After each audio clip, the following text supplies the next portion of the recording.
Neville Goddard taught it over half a century ago that imagination creates reality. But most people still don't realize you're not waiting for life to change. What you see inside is what you'll see outside. This audiobook will show you how to align with that inner law and reshape your reality from the inside out. Make reality easy. Introduction. There is a quiet law that governs all things, not from above, but from within. It does not shout. It does not strive. It does not wait to be worshipped. It only waits to be seen, and once seen, it obeys. This is not the law of chance, or effort, or deserving. It is not the law of hustle or hierarchy. This is the law of assumption. The law that says, according to your faith, be it unto you. Matthew 9:29. It was never a question of how to make things happen. It was only ever a question of what you're dwelling in. Because what you see within, you shall see without. This law is older than language. It lived in the teachings of Christ, in the mysticism of ancient Egypt, in the scrolls of early Christians, and in the metaphysical revolutions of the early 20th century. Neville Goddard called it living in the end. Joseph Murphy called it the subconscious creative mechanism. Others call it imagination. Call it what you will. It does not need your belief to operate. It only needs your attention. You are already using it every moment of every day. The problem is not that the law is broken. The problem is that it has worked too well, fulfilling the very fears, doubts, and stories you never meant to keep alive. This is not a guide for getting more. This is an awakening to what you've been giving life to all along. Once understood, this law returns the power of reality to its rightful place, not in the hands of fate, or the movement of the stars, or the judgment of others, but within your own awareness, because you are not at the mercy of what is. You are the one imagining it. The question is not whether you can change your life. The question is whether you can change your inner state and dwell there long enough for it to become real. This is not theory. It is spiritual law. And it is proven not by argument, but by experience. And so this audiobook will not ask you to believe blindly. It will ask you to see clearly, turn your gaze inward, to live in the end, not just think about it, to revise the past, not be ruled by it, to feel truth before it becomes visible. Because reality is not mechanical, it is imaginal. And the moment you return to the creative center within you, you will remember the world has never been separate from you. It was always responding. It was always reflecting. It was always waiting on you to see. Chapter 1. You are already creating. You don't need to learn how to create reality. You're doing it already. Right now, without effort, without fanfare, your inner world is shaping your outer one. The only difference between those who suffer through life and those who awaken is this: one creates unconsciously, the other creates deliberately. Most people believe life happens to them, that circumstances arrive by luck, or karma, or divine whim. But the truth is far simpler and far more profound. The outer world is the mirror of the inner. You are already the cause. You are already the creator. You are already living in the law. The only question now is, what are you creating? The invisible blueprint. Every experience you call life springs from a seed sown in the silence, a thought repeated, a mood entertained, an assumption accepted as true. You may have said, I always struggle. And so you did. I never find love. And so love hid from you. People like me don't get ahead. And so your path remained closed. Not because you were cursed, not because life is cruel, but because you unknowingly planted a root, and reality, like fertile soil, obeyed. As within, so without. As above, so below. Your thoughts are not idle. Your moods are not passing. They are instructions. Every scene you experience, every conversation, coincidence, or delay was first sketched in the unseen realm of assumption. You live inside a house built by your beliefs, even if you've forgotten that you laid the first brick. The great misunderstanding. Most people say, I'll believe it when I see it, but the law says, you'll see it when you believe it. You are not a spectator of reality. You are the projector. The images of your imagination, vivid or faint, are being cast onto the screen of life. Not someday. Now. Always. And yet, you wonder why the scenery never changes. You've been rearranging furniture in the outer world, while the blueprint inside remains the same. You've been treating symptoms instead of touching the source. And the source is always your state of consciousness. Joseph Murphy once said, your subconscious mind takes your beliefs as commands. It doesn't question you. It does not argue. It only says, yes.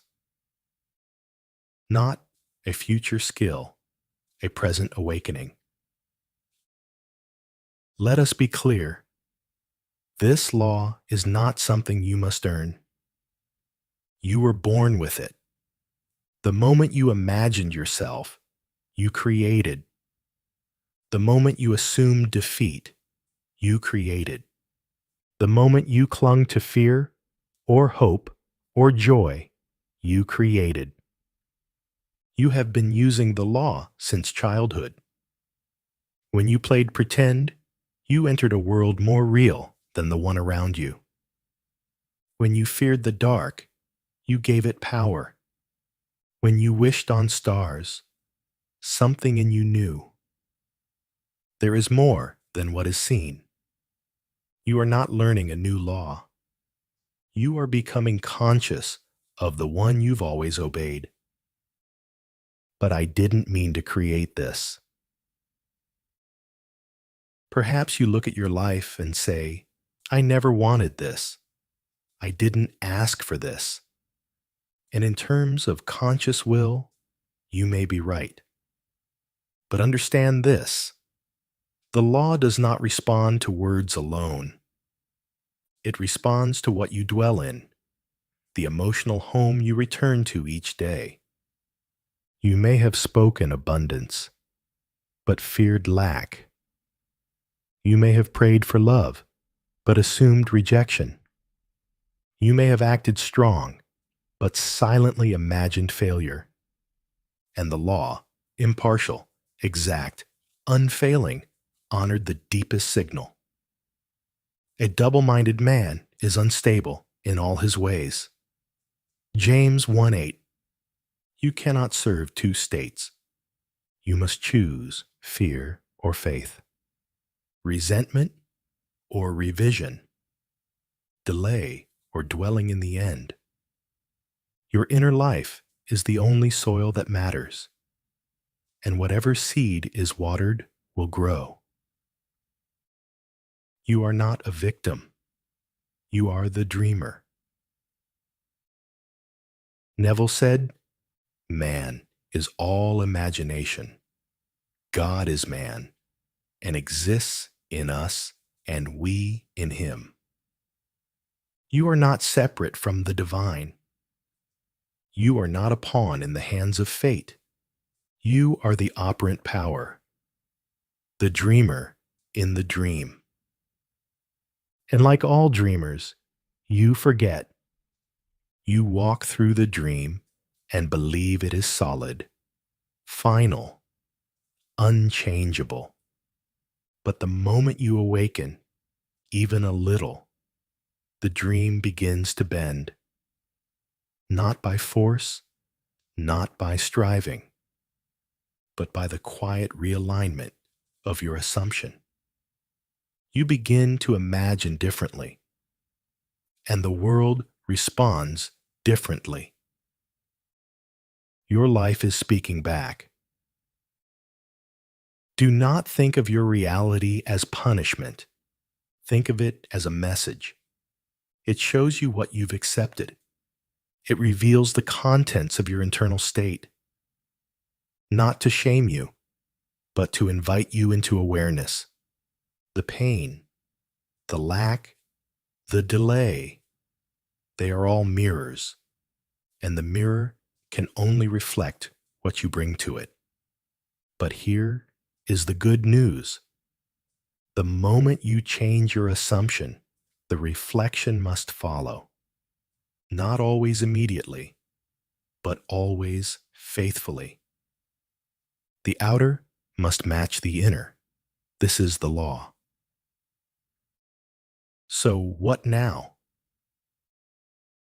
Begin by watching your inner speech, not just what you say with your mouth, but what you whisper to yourself when no one is around. Begin by noticing your emotional habits, the moods you wear like clothes. You don't need to fix it all at once. You only need to realize you are not trapped. You are not broken. You are not behind. You are already creating. Every moment, every thought, every feeling. And the moment you accept this, not just as a theory, but as a living law, you will begin to shift gently, powerfully, permanently, because you are not waiting for change. You are the change. And what you see within, you shall see without. Chapter 2. The Law That Cannot Fail. There is a law that never sleeps. It does not bend for luck. It does not respond to effort. It does not care whether you believe in it or not. It simply fulfills what you assume to be true. This is the law that governs all manifestation, all transformation, all becoming. Not the law of effort, but the law of assumption. According to your faith, be it unto you. Matthew 9:29. This is not poetry. This is precision. The world you live in, the conditions you see, the people you encounter, the patterns that repeat, all arise from this single truth. What you accept as real within must appear without. You may call it imagination.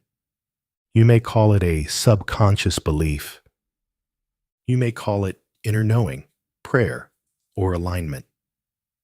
But the name doesn't change the law. The law works because it is law, and it cannot fail.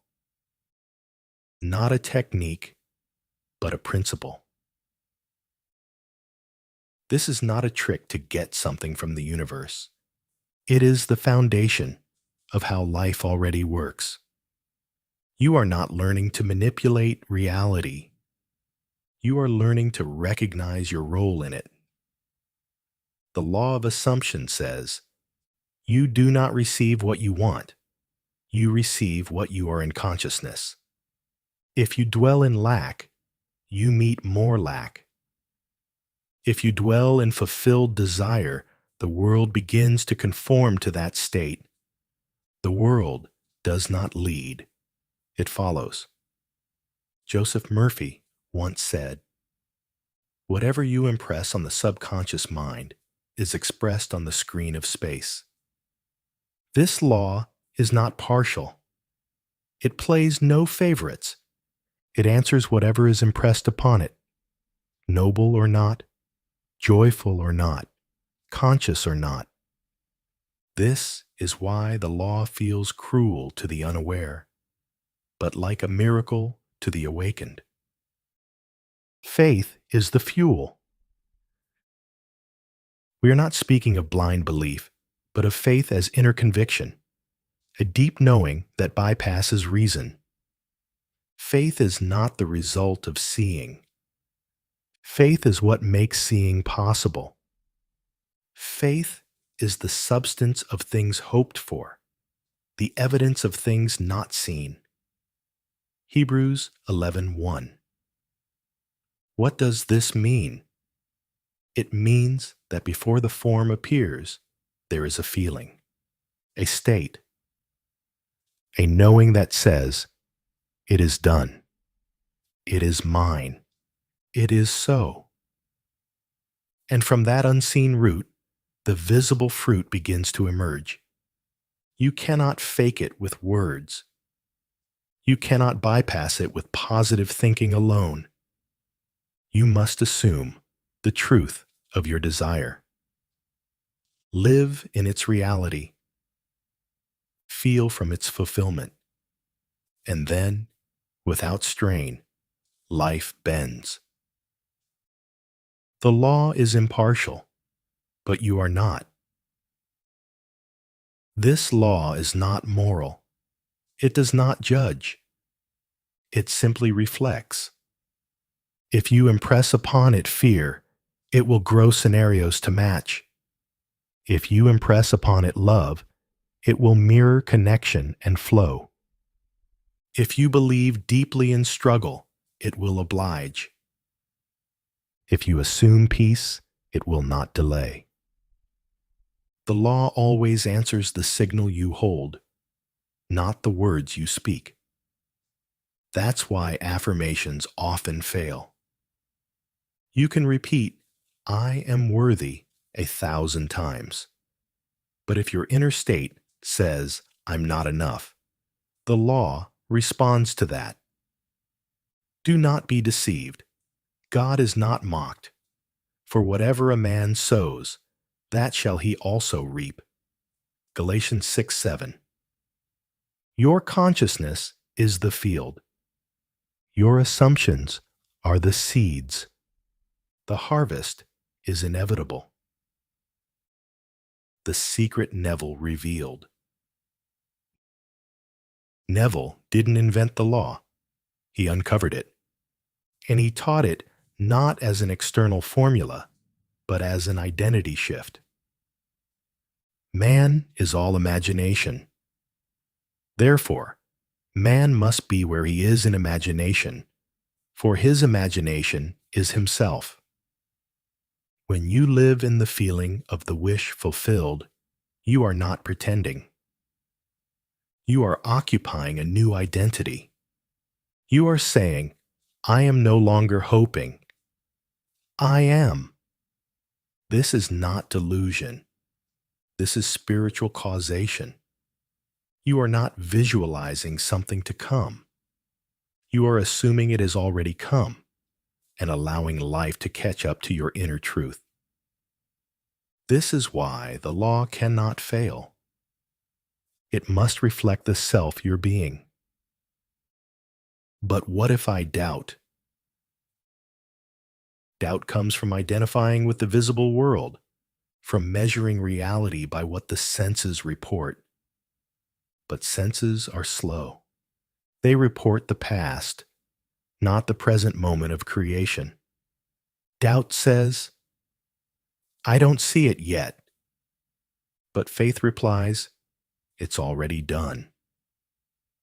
You do not destroy doubt by fighting it.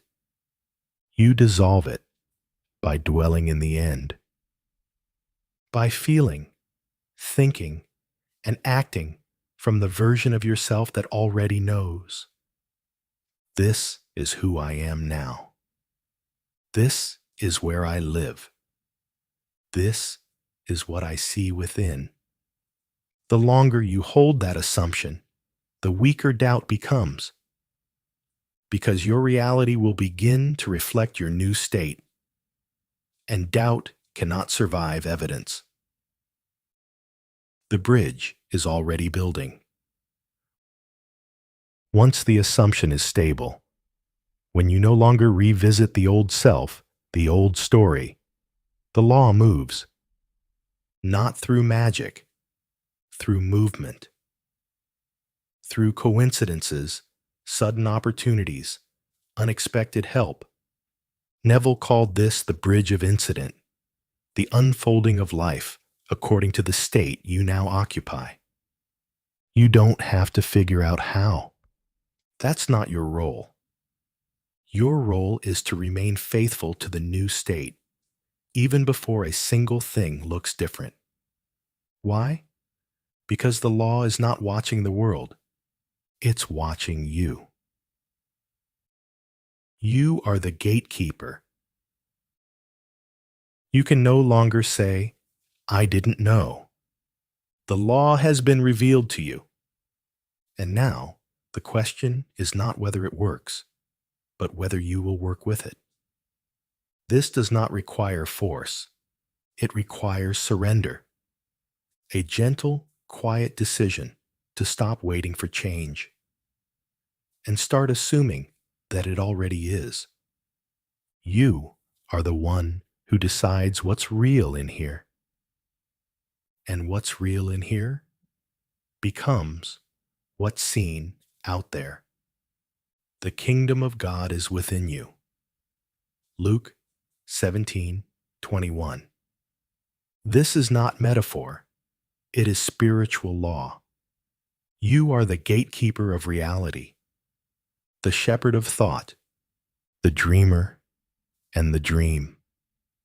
The law is already active. The question is, what are you ready to assume as true? Chapter 3. Living in the End. How to dwell in fulfillment. There is one act that separates the wanderer from the awakened. One shift that dissolves delay and draws the invisible into form. It is not striving. It is not hoping. It is not asking. It is dwelling in the end. To live in the end means to assume the feeling of the wish fulfilled. Now, not in imagination alone, but in identity, in consciousness, in being. Neville Goddard said it plainly. The secret of imagining is to think from the end. Not of it, not about it, but from it. This is not fantasy. This is the law. What does it mean to live in the end? Living in the end means inhabiting the version of yourself for whom the desire is already real. It means allowing your thoughts, your feelings, your posture, and your mood to arise from the state of fulfillment, not from the waiting room of someday. If you desire love, you move through the world as the beloved. If you desire health, you inhabit the energy of the healed. If you desire abundance, you let go of the question, how will it happen? And live from it already has. Therefore I tell you, whatever you ask in prayer, believe that you have received it, and it will be yours. Mark 11:24. Not will receive. Have received. This is the language of the law. The end is a state, not a goal. Many confuse living in the end with setting goals or visualizing outcomes, but the end is not a checklist. It is a state of being. States are not achieved. They are assumed. You can step into a state the same way you step into a room, by accepting that it is where you now are. The outer world does not need to confirm it first. That is not the law's requirement. The law does not wait for evidence. It produces it. The inner shift is the real movement. People often ask, how long will it take to see results? The answer depends only on this. How deeply are you dwelling in the new state? When you enter the state fully, when you no longer seek it, but live from it, life begins to move. Subtly, powerfully, it organizes itself around the vibration you are now carrying. Neville called it wearing the mood of fulfillment. Joseph Murphy called it conditioning the subconscious mind with the end result. The names differ. The law does not. You are planting the seed. Your job is not to dig it up daily to check its progress. Your job is to live as though it is already done. And when your reactions, your self-talk, your emotional baseline begin to align with that version of you, the bridge to it appears. Stop waiting. Start dwelling. Waiting is the religion of the unawakened. Hoping is the habit of those who've forgotten their power. You do not wait for the outside to shift. You shift first, and the outer reflects. This is why your waiting has become suffering. You've outsourced your identity to circumstances. But when you live in the end, you no longer ask, when will it come? You already know the answer. It's here. And that knowing, that quiet, invisible shift, becomes the womb of every new reality. Living in the end is not pretending. You are not faking it. You are not lying to yourself. You are choosing to align with the higher truth. That assumption precedes form. Faith is not delusion. Faith is clarity that precedes confirmation. Call those things which be not as though they were. Romans 4:17. You are not making things up. You are waking things up. Every fulfilled desire already exists as a potential. The moment you enter it internally, you begin collapsing time. You begin calling it forth. And when you stay there, when you dwell, you water it with certainty. Emotional evidence, not physical evidence. The most powerful sign that you're dwelling in the end is not what you see. It's what you feel. There is a peace, a joy, a sacred stillness that enters you, not because the world has changed, but because you have. You are no longer waiting. You are no longer wondering. You are simply living as one who already knows. You smile before the door opens. You relax before the phone call comes. You give thanks before the blessing arrives. Because you already are. That's the mark of one who understands the law. Dwelling requires consistency, not perfection. Don't expect to feel the state perfectly every moment. You are human, and the old state may tug at you from time to time. But each time you return to the new state, each time you rehearse the end, feel it, live from it, you strengthen the signal. Over time, it becomes natural, and what is natural must be expressed. What you accept as true of yourself and your world is more powerful than any prayer. Neville Goddard. You do not have to convince the law to work. You only have to stop contradicting it. Practice the end in silence. Tonight, before you sleep, ask yourself, if my desire were already fulfilled, how would I feel? Then feel it, and fall asleep in that state. Let your final thoughts dwell in the end, not in the absence, not in the question, not in the doubt, but in the knowing. And if you wake tomorrow and feel the old story returning, gently remind yourself, no, I do not visit the end. I live there. The law is not impressed by urgency. It is activated by assumption. The world is malleable to the one who dwells. Once you commit to living in the end, the world will begin to echo your state. People will speak words that affirm your new identity. Doors you could never have opened through force will swing wide. But even if nothing moves at first, stay, because the world cannot resist the one who dwells in fulfillment. The law is not optional. It cannot be broken. And the end you live in must become the life you walk in. What you see within, you shall see without. But first, you must live there. Chapter 4.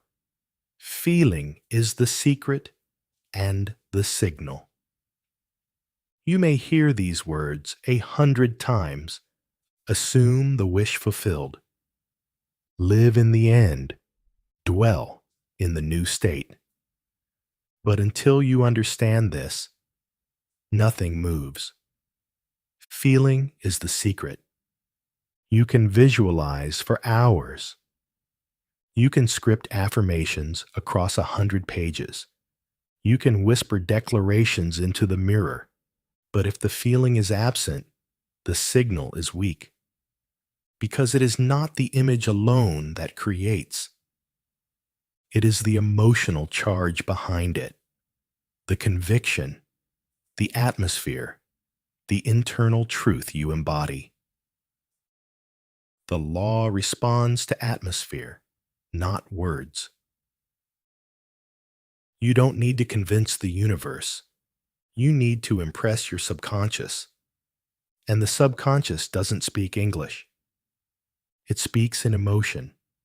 It listens to how you feel about what you think. That's why a single assumption, deeply felt, can produce more change than 1,000 hours of wishful thinking. The feeling of the wish fulfilled, if assumed and sustained, must objectify the state imagined. This is not a metaphor. It is mechanism. The feeling is the seed.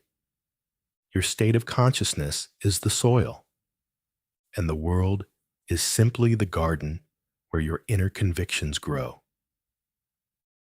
Emotion is energy in motion.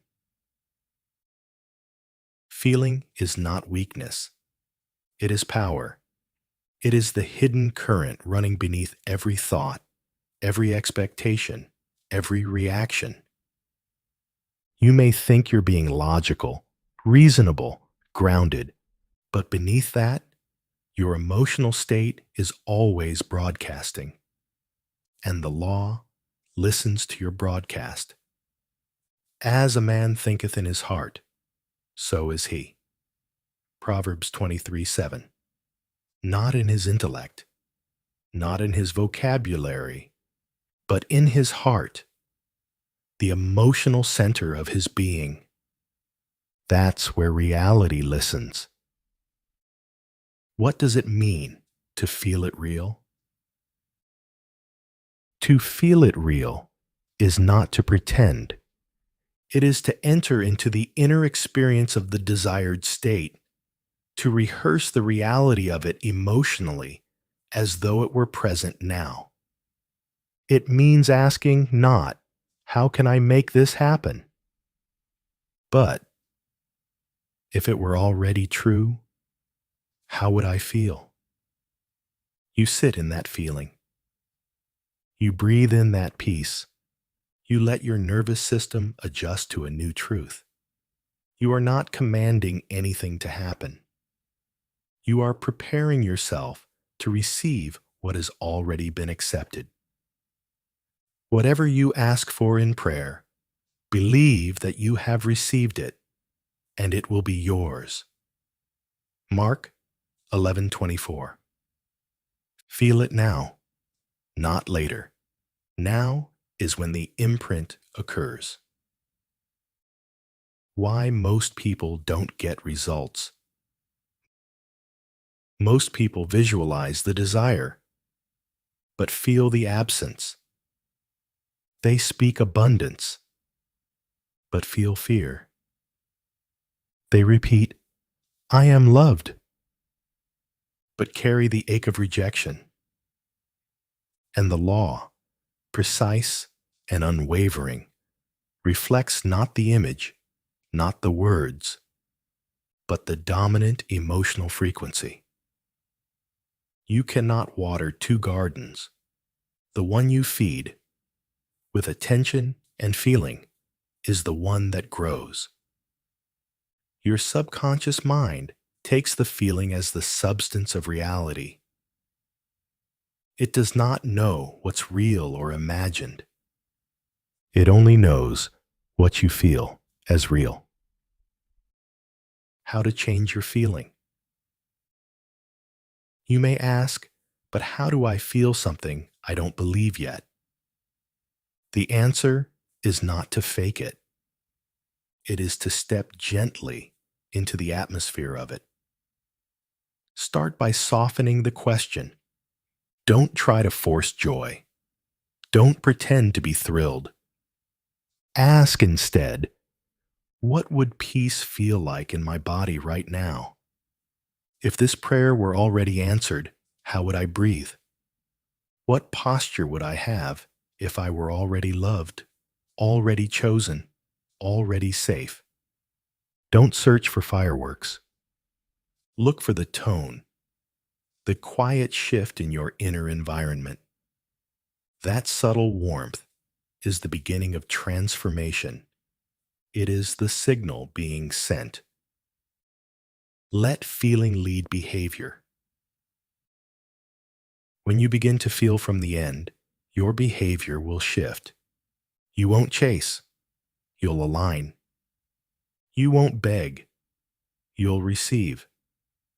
You won't prove. You'll allow. Because the one who feels fulfilled doesn't act from desperation. They act from peace.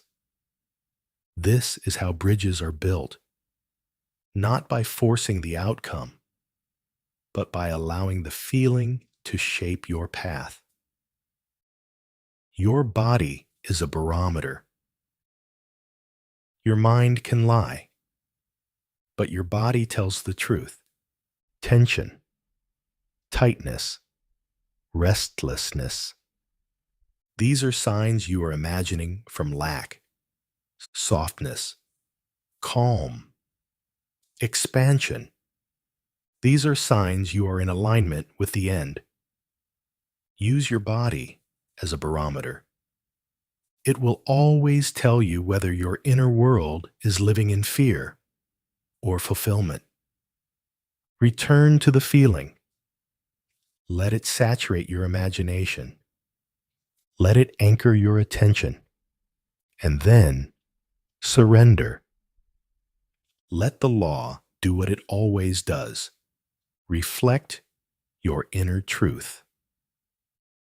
Feel before you see. This is the inversion most never accept, but it is the secret of creation. You must feel it before you see it. This is the only way the world can obey. You do not react to reality. You inform it. When the inner world becomes more real to you than the outer must conform. Neville said, Dare to assume the feeling of your wish fulfilled and continue therein. It is not a one-time performance. It is a state you choose again and again until it becomes your default. You are the signal. Understand this clearly. You are the signal. The law does not scan for what you want. It responds to what you are, not what you say you are, but what you feel yourself to be. In the silence, in the stillness, in the unseen. And when that feeling becomes your dwelling place, your home, the law responds. The world shifts. The door opens. The answer arrives. Not because you forced it, but because you finally remembered what has always been true. Feeling is the secret, and what you see within, you shall see without. Chapter 5. Revision. Turning the wheel backward. Most believe the past is final, fixed, untouchable. But what if the past was never set in stone, only sustained by memory? What if you could reach back, not with your hands, but with your imagination, and rewrite what was? Neville called it revision. Not denial, not fantasy, but an act of divine authorship. The past and the present form the whole structure of man. They are carrying all of its contents with it. Any alteration of content will result in an alteration in the present and future. The law does not stop working once an event has passed. It continues to build your world based on what you believe happened, even if that belief brings pain. But here lies the secret. The law accepts your revised memory as readily as the original one. Your mind is the pen. Your feeling is the ink. And reality is still being written. The past isn't dead. It's repeating. You may think what happened yesterday is over. But if the emotion still lives, if the scene still echoes inside you, then the past is still operating. It's not history. It's momentum. A single argument, a moment of shame, a painful rejection. You may have survived it. But if you continue to relive it emotionally, you're unconsciously instructing life to mirror it again. And it will, until you revise. Revision is the reset button. To revise is to mentally replay a moment, not as it happened, but as it ought to have happened. You take the same stage, the same actors, but you change the script. The insult becomes praise. The silence becomes kindness. The closed door opens, not to deceive yourself, but to deliver yourself. Be transformed by the renewing of your mind. Romans 12:2. And this renewal is not just about the future. It includes the past, because as long as the past lives in you, it creates the emotional mold of what's allowed next. How to practice revision. Choose a moment that stings, not decades of pain. Just one scene, one conversation, one letdown. Then close your eyes and imagine it again. But this time, you change it. You hear the words you wish were spoken. You see yourself calm, not reactive. You witness a new ending. Don't force it. Don't overthink it. Feel it. Live in it. Let it play out differently until it feels natural. Then, let it go. You have just altered the structure of your inner world, and the outer world must respond accordingly. It's not just about healing, it's about authority. Revision is not only about feeling better, it is about reclaiming authorship. Most people are ruled by memory. They carry forward the emotional debris of every wound and wonder why the same patterns return. But to revise is to say, I no longer carry this pain into my identity. It is not escapism. It is the most honest form of spiritual authority. Because you are not the victim of what was, you are the creator of what is and what will be. And the moment you revise the root, you change the fruit. But isn't that lying? No. The lie is believing you are forever bound by what has been. The lie is imagining yourself powerless. The lie is replaying scenes that shame you and calling it truth. Revision does not falsify the facts. It transcends them. Let the weak say, I am strong. Joel 3:10. This is not denial. It is declaration. And what you declare, repeatedly, emotionally, faithfully, becomes your lived experience. The law obeys the revised image. Understand this. Your subconscious does not distinguish between real and imagined, only between emotional and neutral. If the revised scene is more emotionally charged than the original, it becomes dominant, and the law, like a perfect servant, obeys it. People shift. Circumstances shift. What once seemed final begins to unravel and reassemble around your new inner script. Sometimes the change is external. Sometimes the change is internal. The pain dissolves. The trigger disappears. The story no longer defines you. Either way, you are free. And freedom is the first sign of transformation. Daily revision. Neville taught, revise your day before sleep. Whatever went wrong, revise it.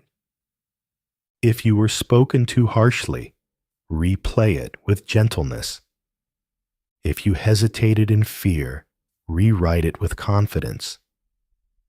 If you heard bad news, revise it into good.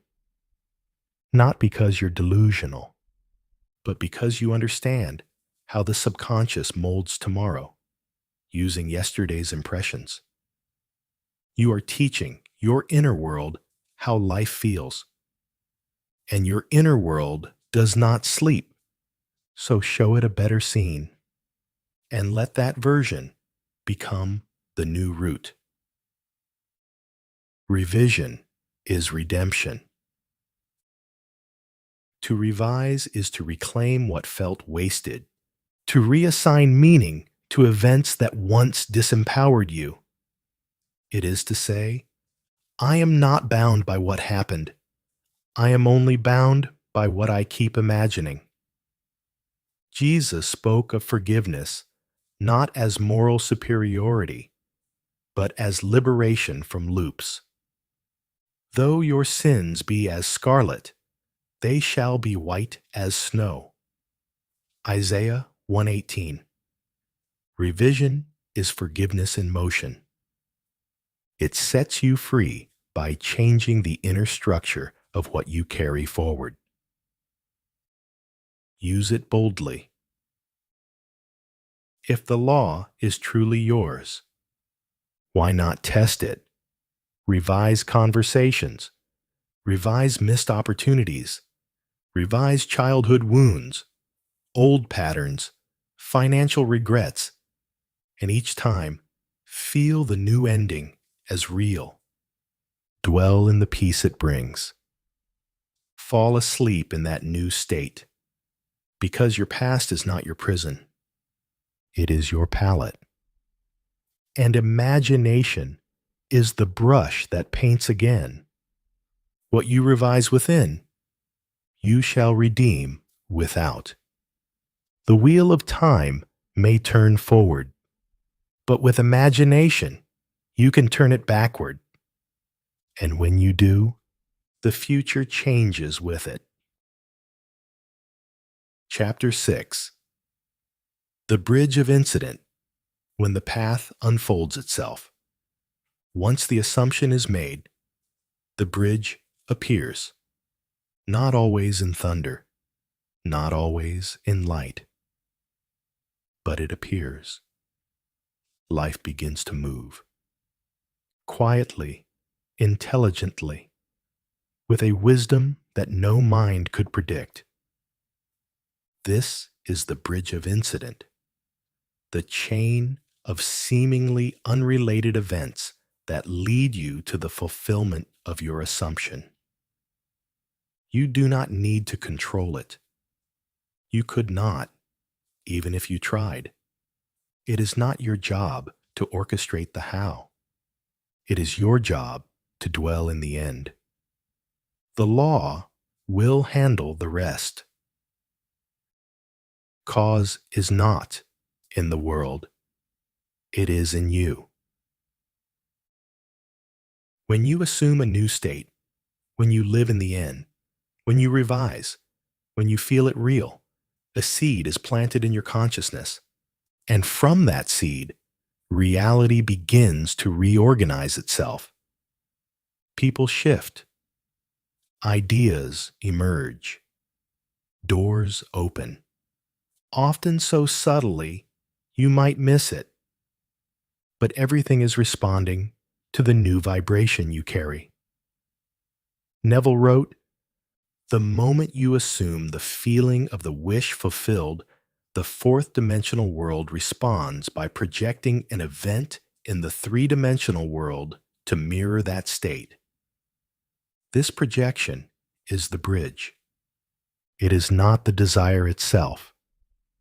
It is the path to it, and sometimes it looks nothing like you expected. You cannot predict the bridge. Your mind will try to guess. It will ask, how will it come? From whom? Through what channel? But understand this, the law is not bound to logic. Your assumption sets the destination. The bridge determines the route, and the route is not yours to design. It may come through a stranger, through a detour, through an ending you didn't see coming. What feels like a closed door may be the first plank in the bridge. This is why Neville warned, do not concern yourself with the means. Simply assume the end and let life unfold. The means are already being arranged. The path may surprise you. You assume wealth and suddenly lose your job. You assume love and an old relationship falls apart. You assume freedom and everything familiar begins to shake. This is not failure. This is movement. The law is not punishing you.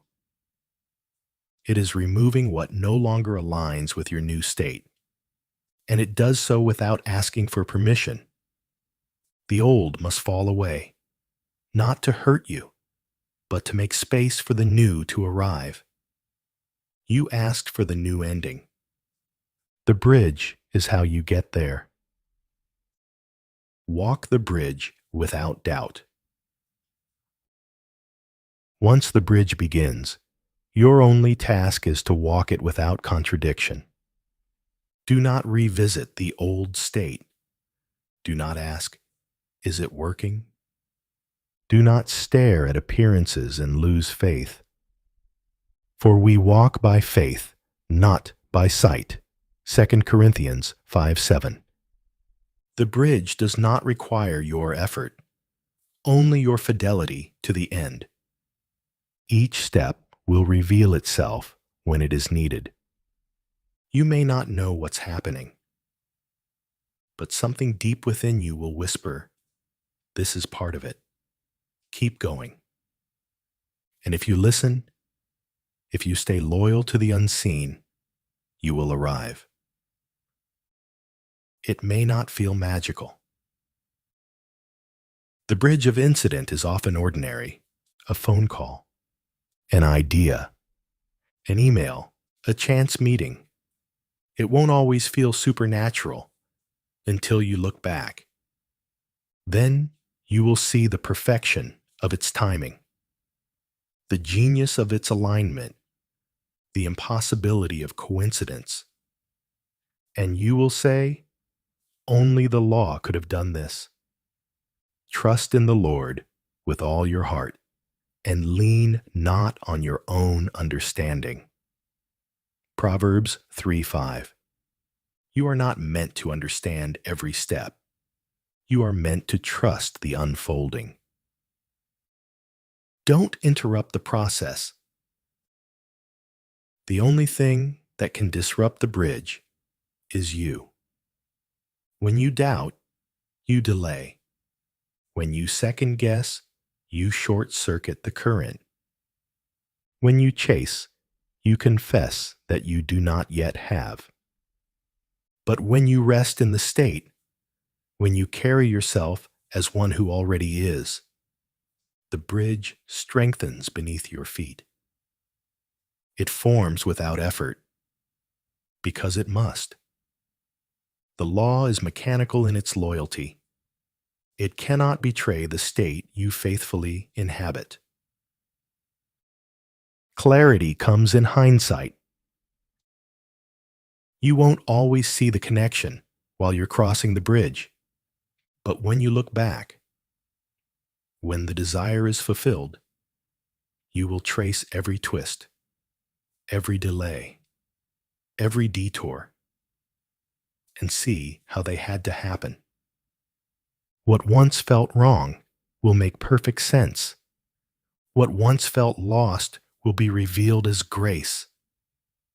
And you'll realize the bridge was not a detour. It was the direct route, hidden in disguise. The law never wastes a step. It only asks, will you stay in the end, no matter what the middle looks like? A living example. You assume success, but are met with silence. No response, no results, just stillness. But then a message comes. A meeting opens. A forgotten connection reappears, and it all begins to move, seemingly all at once. But it didn't start then. It started when you shifted within. The bridge just took time to organize what you could not yet see. This is why the wise walk with confidence, even in the silence. They know. The moment they shifted, life began responding. Keep returning to the end. If the bridge feels long, return to the end. If you feel uncertain, return to the end.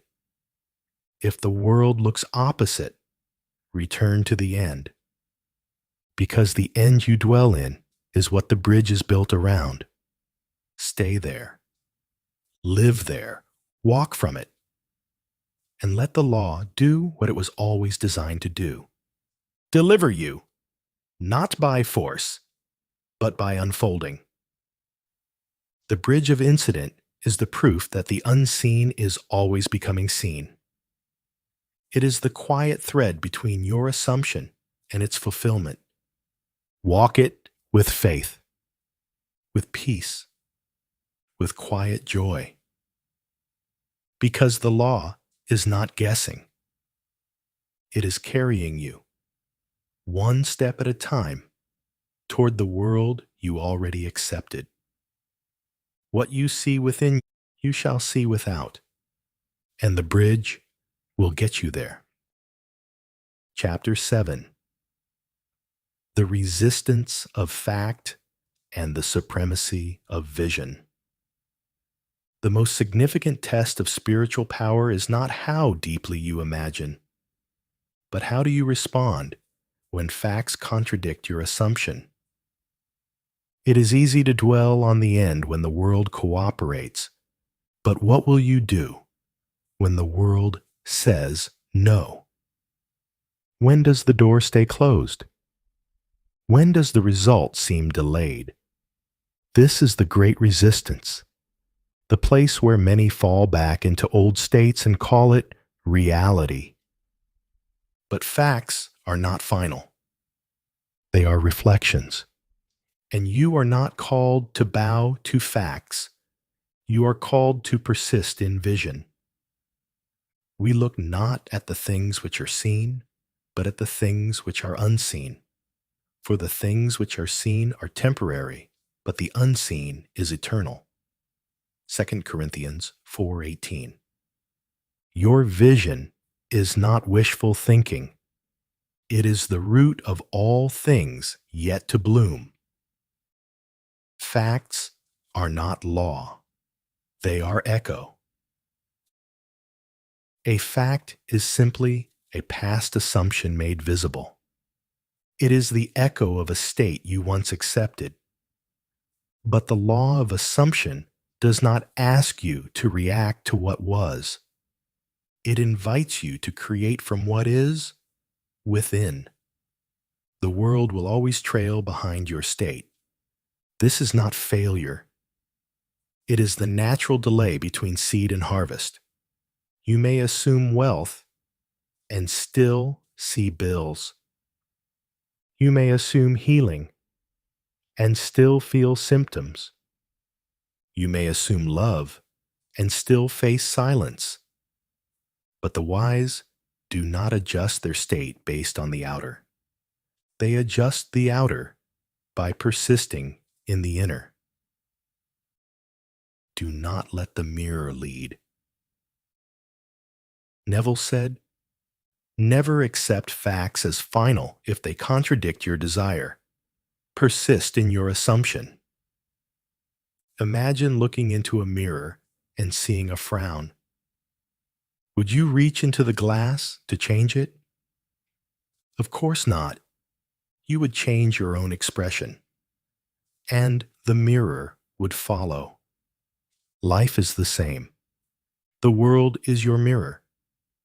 It cannot show what you have not yet assumed. So when the reflection displeases you, do not fight the mirror. Return inward, adjust the image, feel the new state, and watch the mirror obey. Your reaction reveals your state. How you respond to unwanted facts tells you more about your state than any affirmation. When someone rejects you, do you collapse? When a plan falls through, do you panic? When results don't show up, do you abandon the end? These reactions don't make you weak. They make you aware. They reveal the emotional home you've been living in. And once seen, it can be shifted. Resist not evil. Matthew 5:39. Do not wrestle with appearances. Persist in the truth that lives within you, and appearances must change. Vision is always higher than fact. To walk by vision is to live above circumstance, not in denial, but in dominion. You do not ignore what is. You simply refuse to let it define what's next. Vision says, I see something greater. I accept it now, even if the world disagrees, because the world cannot resist one who refuses to come down from their inner mountain. The facts may scream, but vision whispers. And the whisper is what shapes tomorrow. Write the vision and make it plain. Though it tarry, wait for it, because it will surely come. Habakkuk 2:2-3. It will surely come, but only if you don't come down. Do not worship the delay. The most dangerous form of resistance is not the fact. It is the belief that the fact has power. When you stare at a closed door and call it your fate, you make the delay your deity. But the law is not loyal to delay. It is loyal to your state of consciousness.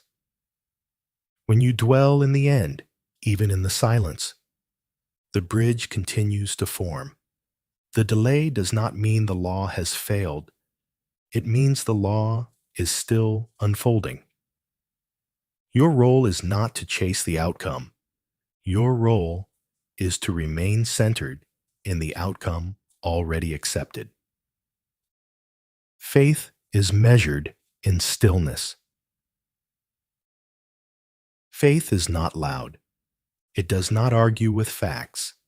It does not beg for signs. Faith is stillness in the storm, the quiet knowing that truth is established even when the world says otherwise. Neville taught, assume the feeling of the wish fulfilled and continue therein. That is faith. The old state may beg for attention. The world may tempt you back to doubt. But you remain where you have planted yourself, in the end, fulfilled. And that stillness becomes the new cause of all things. Emotional mastery equals spiritual authority. Spiritual power is not in how much you know. It's in how little you react to illusion. Emotional mastery is the mark of one who understands the law. They don't flinch at facts.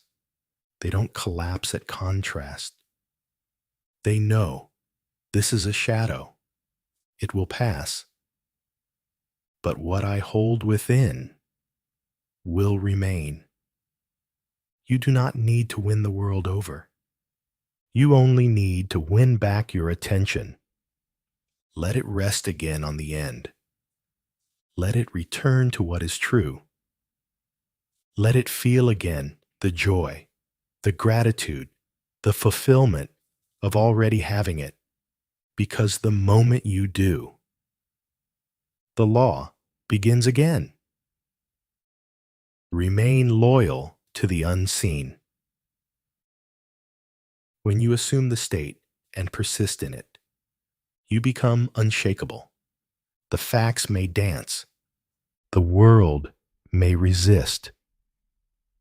But nothing can stay the same around one who refuses to abandon their inner truth. And in time, the facts surrender. The outer bows to the inner. The reflection changes. Not because you fought harder, but because you remained faithful to the vision. That is the supremacy of inner reality. That is the quiet law that governs all creation. So when facts resist, do not react. Return to vision. Feel it real. Remain there. Because the facts are late, but the vision is always on time. What you see within, you shall see without. but only if you don't let the facts steal your focus. Chapter 8. Imagination. Redeemed. The true role of faith. Faith is not hoping. Faith is not forcing. Faith is not begging the heavens for permission.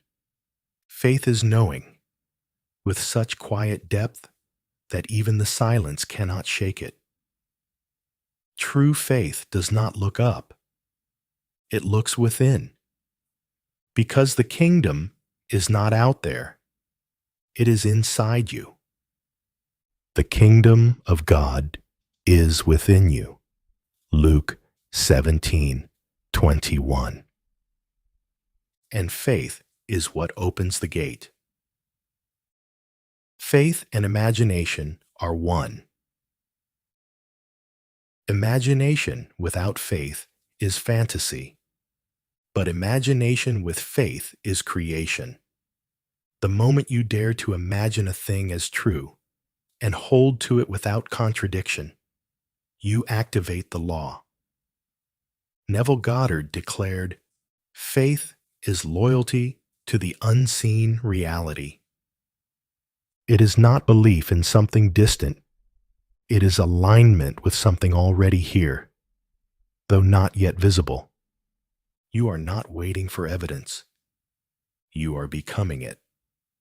This is why the outer world must follow, because faith is not a reaction. It is cause. The modern misuse of faith. In today's world, faith has been diluted into wishful thinking.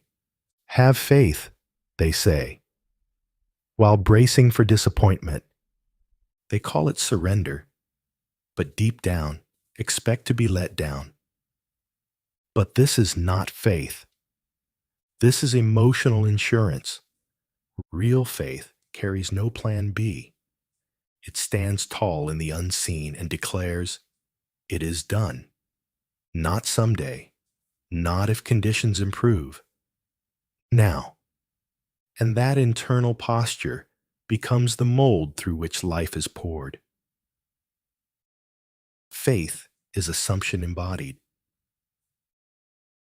When you assume the wish fulfilled and feel it real, you are not trying to believe. You are being the one who already has. This is faith. Now faith is the substance of things hoped for, the evidence of things not seen. Hebrews 11:1. Substance, evidence, not theory, not concept.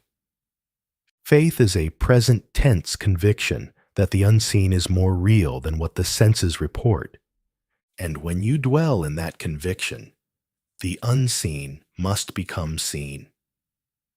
The world has no choice but to echo the substance of your belief. You are always living by faith. But in what? Everyone lives by faith. The question is, in what are you placing it? You may have faith in failure, and it shows up. You may have faith in rejection, and it repeats. You may have faith in nothing ever works for me, and the law obeys. The law does not judge your assumption. It only fulfills it.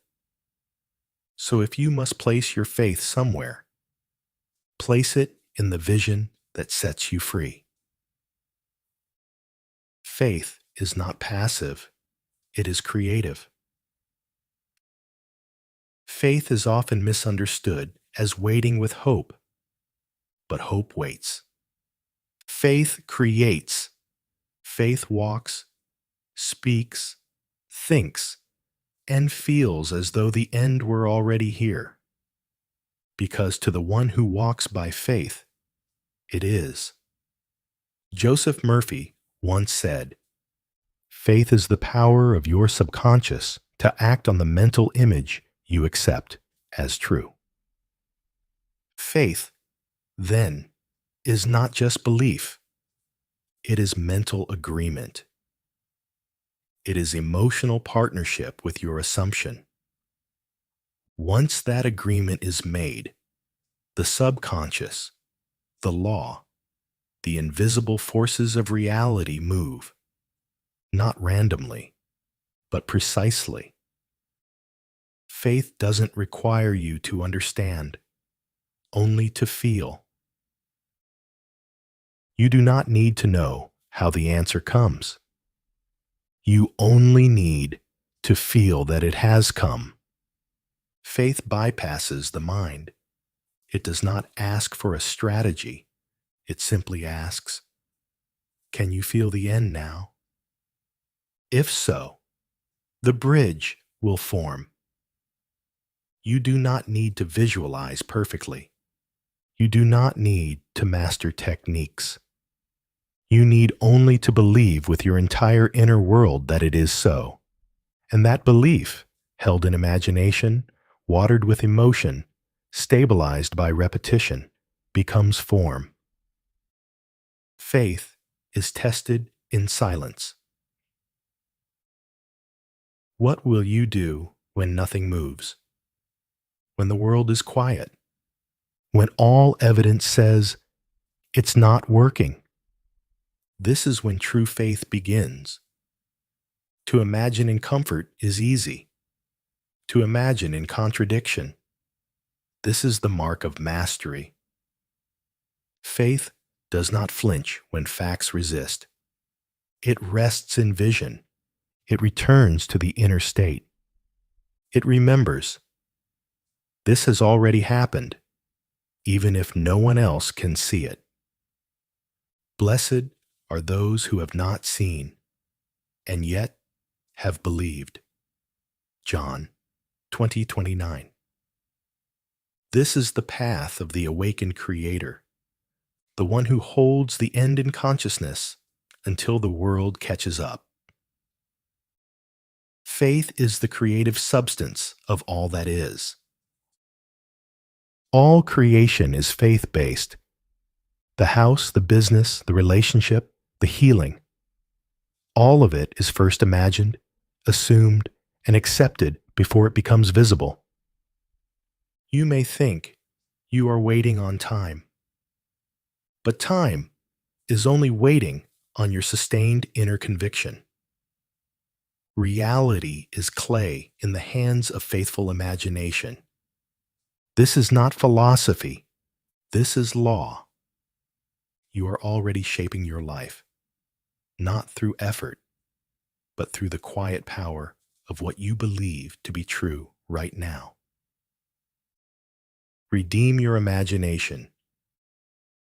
Your imagination is holy. It is not entertainment. It is not escape. It is God in motion. And when you redeem it, when you stop using it to relive old wounds and begin using it to feel fulfilled, you return to your divine role. You become the cause again. You rise above reaction. You stop chasing proof. You become the one who leads from within, and all things must follow. So let your imagination be infused with faith. Let every image be backed by feeling. Let every inner scene become a sacred act of creation. Because the law does not respond to empty words. It responds to faith-filled assumption. When you know that it is done, when you live as though it already is, when you see it within and carry its feeling like breath, the law answers. The world bends, and what was once invisible stands before you. Chapter 9. The Inner Conviction That Moves the World. There is a moment, not always loud, not always planned, when something within you shifts. You no longer hope. You no longer try. You simply know. The door hasn't opened yet, but you've already walked through. The phone hasn't rung, but the answer is settled. No one else sees it, but your soul already holds it. This is an inner conviction, and it is the most powerful force in the world, because when you no longer look for confirmation, you become the confirmation.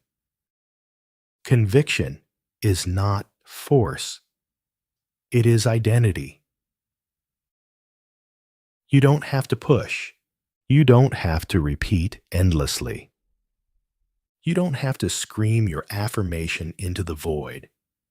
You only need to believe it to the point of embodiment. Neville Goddard said, "It is not what you want that you attract. You attract what you believe yourself to be." Conviction is not about belief in a result. It is belief in a new identity. You are no longer someone who wants. You are someone who is. And the world, bound by law, must reflect that truth. Conviction changes your center of gravity. When you assume a new state and truly accept it, it becomes your emotional home. You no longer visit it in meditation. You no longer pretend in prayer. You live there. You speak from it. You breathe from it. You navigate the world as one for whom the inner vision has already taken form. This is why conviction moves the world, because it anchors you in a different vibration, and that vibration commands new reality. You stop asking because you know. There comes a point when you no longer ask, "When will it happen?" You don't need signs. You don't need reassurance. You don't even look for evidence, because you've already shifted states, and you know from somewhere deeper than mind that the rest will follow. This stillness is not passivity. It is creative certainty. Let not him who wavers think he shall receive anything from the Lord. James 1:7. Wavering splits the signal. Conviction unifies it. And the moment your inner world becomes undivided, the outer must reflect it. The world responds to what you believe you are. Do not look to others for validation. They cannot see what you are not yet fully being. If you carry the energy of not enough, you will continue to receive reflections of that story. But if you walk as one who is already chosen, already worthy, already whole, the world will reorganize itself around that assumption, not out of magic, but because the law cannot contradict your conviction. It must echo what you dwell in. Conviction quietly closes all other doors. When you enter a state with full acceptance, every other door fades. You stop comparing. You stop reacting. You stop second guessing. The need for how disappears. You no longer chase the outcome, because in your world, it has already happened. And your energy, your tone, your walk confirms it. You are not trying to become. You have become. And this identity has a magnetic field stronger than action or effort. Conviction doesn't argue, it creates. Conviction does not beg. It does not defend. It does not argue with facts. It sees facts and calmly overrides them. It holds the image. It feels the fulfillment. And it returns again and again to the knowing that reality is not final. only reflective. Neville wrote, "Dare to believe in the reality of your assumption and watch the world play its part relative to its fulfillment." You are not convincing the world. You are convinced within yourself. And that conviction is the prayer that never returns void. You cannot fake conviction. The law cannot be tricked. It responds not to the appearance of belief, but to the depth of your inner agreement. If you say one thing, but feel another, the law answers the feeling. This is not punishment. It is precision. So don't pretend. Go within. Find the place where you already know. And if you cannot find it, sit with the vision until it stirs, until the image takes on tone, weight, and breath, until it feels more real than your doubt. That is the moment creation begins. Conviction builds bridges in silence. You may walk days or weeks with no outer confirmation, but the bridge is building. Each time you return to the feeling of the end, each time you act as one who already has, each time you persist without clinging, the invisible architecture strengthens, and then, one day, without warning, the visible cracks open, and the answer arrives in form. But it never started there. It started with your conviction. The creative process is silent, sure, and personal. Conviction is not loud. It doesn't post. It doesn't seek applause. It rests. It trusts. It knows. You may not be able to explain it, but something in you says, "This is done. This is real. This is mine." And because you know, the law responds, not out of reward, but out of design. So when the noise of the world rises, return to the inner conviction. Feel the identity that has already received. Walk as the one who already knows. Speak as the one for whom it has already unfolded. Because when your inner truth is stable, the outer must bow. This is not belief. This is embodiment. This is the quiet conviction that moves the world. And what you see within, you shall see without. Because you no longer wonder. You know. Chapter 10. The promise fulfilled. The promise was never outside you. It was never delayed. It was never denied.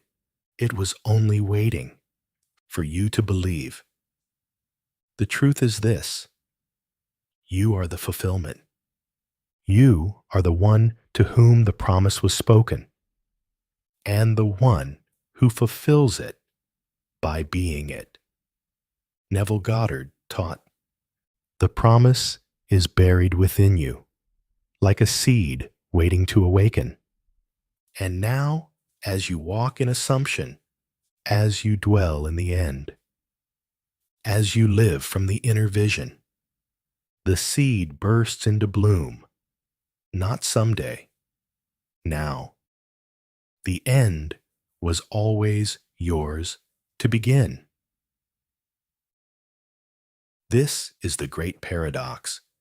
You were never moving toward the promise. You were moving back to it, back to the truth you carried before the noise, back to the vision you once called impossible, back to the knowing that all things arise from within. The world told you to wait, to strive, to earn. But the law says, assume, believe, become.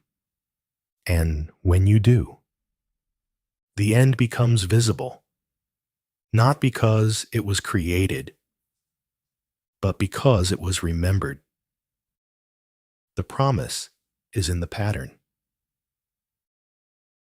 The law of assumption is not a hack. It is the architecture of reality. All things begin unseen. All form arises from the formless. And you, made in the image of the Creator, are designed to do the same. What you see within, you shall see without. Not by chance, by law, not through striving, through assumption, not by earning, by accepting what is already yours. Fear not, little flock, for it is your Father's good pleasure to give you the kingdom. Luke 12:32. Not lend you, not delay it. Give you. The only requirement is that you accept it and live from that place. What changes is not the world, but you. The greatest shift is not in the external. It is in you. You go from trying to control to simply becoming. From hoping it arrives to feeling it has. From reacting to appearances to creating from conviction. You stop waiting for life to choose you. You start choosing yourself, inwardly first.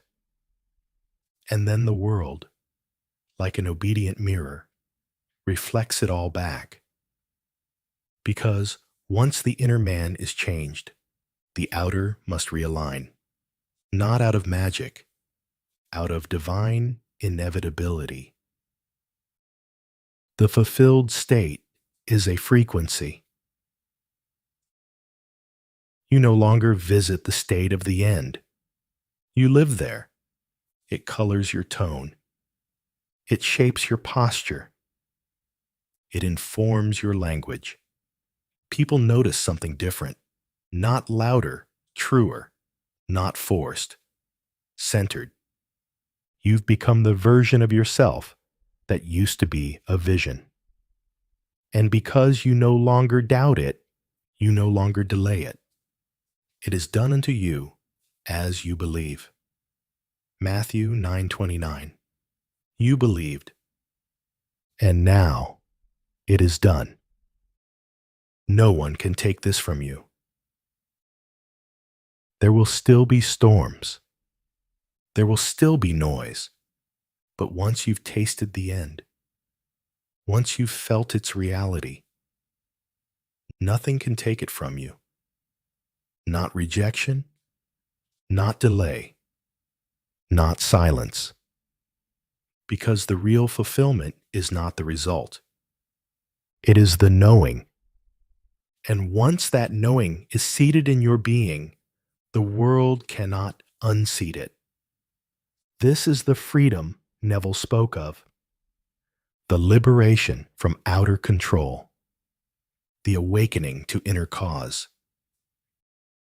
Your life becomes the proof. You no longer need to convince others. You no longer need to argue with those asleep, in fact.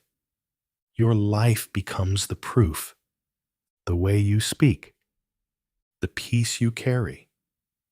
The results that come, unhurried and exact. You become the living evidence of the law. Not by shouting it, but by embodying it. And others will ask, how did you do it? And you will say, I accepted it within, and the world responded. You are the channel, not the chaser. You no longer chase anything, because you understand now. You are the channel, not the beggar. You are not here to pull things in by force. You are here to align and let them come through you. This is not passive. This is power. To assume the state, to feel it real, to walk as though the unseen is already seen. That is creation. That is the promise fulfilled in real time. That is how worlds are made. The seed has bloomed, but it was always there. You may feel new, but you were always this. The vision you held, the prayer you whispered, the end you imagined. It was never outside of you. It was the deeper self calling you home, the higher self remembering. Now, you don't just know the law. You are the law in motion. You don't just read the promise. You live the fulfillment. This is not the end of the journey. It's the return to the truth you carried all along. So go on. Assume boldly. Create freely. Imagine fully. Let the world mirror your inner certainty, again and again. And every time doubt whispers, return to this. You are not hoping. You are not waiting. You are already dwelling in the end. And because you see it within, you shall see it without. This is the law. This is the pattern. This is the promise fulfilled. Thank you for listening to Make Reality Easy. If this message spoke to you, feel free to revisit it anytime you need to return to the truth. What you see within, you shall see without. Until next time, stay in the end and let the world follow.